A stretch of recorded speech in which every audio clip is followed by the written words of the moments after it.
नमस्कार, आपण पाहत आहात टोला पुणे न्यूज। शहर परिसरात पावसामुळे धरणांतून होणारा विसर्ग वाढलाय। त्यामुळे अग्निशमन दलाकडून नदीपात्रात व विविध ठिकाणी सुरक्षेच्या कारणास्तव उपाययोजना करण्यात आले। तसेच मेगाफोन्सद्वारे नागरिकांना नदीपात्रात किंवा नदी परिसरात न येण्याचं आवाहन करण्यात आले। 28 जुलै रोजी दुपारी 12:30 वाजता हा व्हिडिओ समोर आला, पाहूया।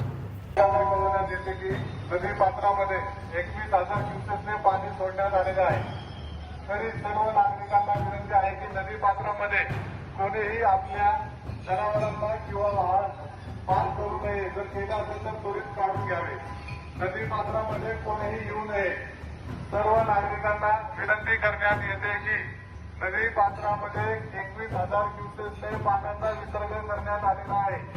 तरी कोणीही नदी पात्रामध्ये फोटो काढण्यासाठी किंवा पाणी बघण्यासाठी पाण्याजवळ किंवा नदी पात्रात येऊ नये। सर्व नागरिकांना विनंती।